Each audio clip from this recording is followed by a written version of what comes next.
വിദ്യാർത്ഥികൾക്ക് പഠനോപകരണ വിതരണവും അനുമോദന സദസ്സും സംഘടിപ്പിച്ചു.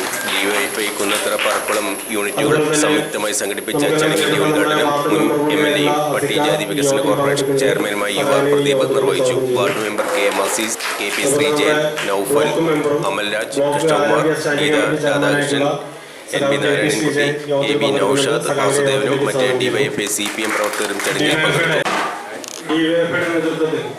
രണ്ട് യൂണിറ്റുകൾ പറക്കുളവും അതുപോലെ തന്നെ കുന്നത്തറ യൂണിറ്റും ചേർന്ന് സംഘടിപ്പിച്ചിട്ടുള്ള അനുമോദന സദസ്സും അതുപോലെ തന്നെ നമ്മുടെ പ്രദേശത്തെ വിദ്യാർത്ഥികൾക്കുള്ള പഠനോപകരണ വിതരണമാണ് ഇവിടെ സംഘടിപ്പിച്ചിട്ടുള്ളത്.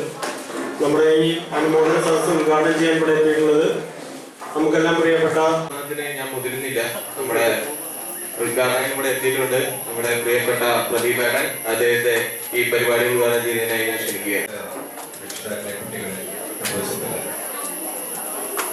വലിയ ഒരു സ്വാഗതം നടത്തിയിട്ടുണ്ട്. വീട്ടിൽ ഞാൻ ആവർത്തിക്കാൻ ഉദ്ദേശിക്കുന്നത് നമ്മുടെ ഡിവൈഎഫ്ഐയുടെ നേതൃത്വത്തിൽ 4ാം വാർഡ് കുന്നത്തറ ഈ പ്രദേശത്ത് വരുന്ന കുട്ടികളെ ഉയർന്ന മാർക്ക് +2-നും SSLCക്കും വാങ്ങിച്ച്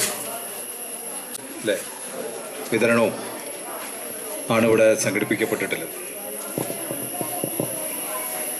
നമ്മളെ സംബന്ധിച്ച് ഇത്തരം ചടങ്ങുകൾ കേരളത്തിൽ ഇങ്ങനെ നല്ലപോലെ നടത്തി വരാറുണ്ട്.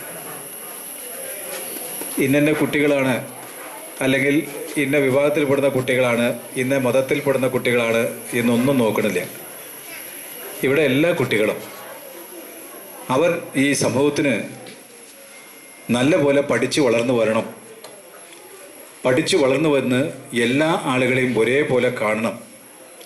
സമൂഹത്തിൽ നന്മ ചെയ്യുന്ന കുട്ടികളായി മാറണം. നിങ്ങളൊപ്പം ഞങ്ങളുണ്ട് എന്ന്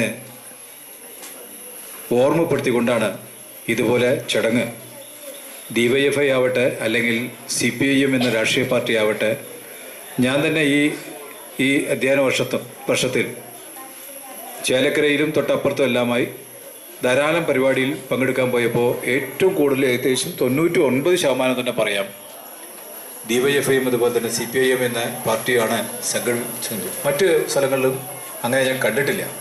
എന്നെ വിളിച്ചിട്ടില്ലെങ്കിലും വിളിക്കാത്ത പരിപാടിയെ ഞങ്ങൾ നോക്കിക്കാണുമ്പോഴും അവിടെ ഇങ്ങനെ മറ്റു രാഷ്ട്രീയ പാർട്ടിയോ അല്ലെങ്കിൽ യുവജന സംഘടനകളോ നടത്തുന്നതായിട്ട് എൻ്റെ ശ്രദ്ധയിൽപ്പെട്ടിട്ടില്ല.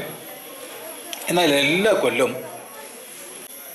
ഇവർക്ക് എവിടുന്നാണ് ഈ പണം, ആരെ കണ്ടിട്ടാണ് ഇതൊക്കെ അല്ല ഇങ്ങനെ സ്വരൂപിച്ച് എന്തിനു വേണ്ടിയാണ് നമ്മുടെ കുട്ടികളെ കൊടുക്കുന്നത്? ഒരു കൊല്ലം മുടങ്ങിയിട്ടില്ലല്ലോ. എല്ലാ കൊല്ലം ചെയ്യാറുണ്ട്. ഒന്നിവിടെ നമ്മുടെ ഇവിടെ വെച്ചിട്ടാണ് ഈ കൊല്ലം ചെയ്തിച്ചാൽ അടുത്ത കൊല്ലം മറ്റൊരു സ്ഥലത്ത്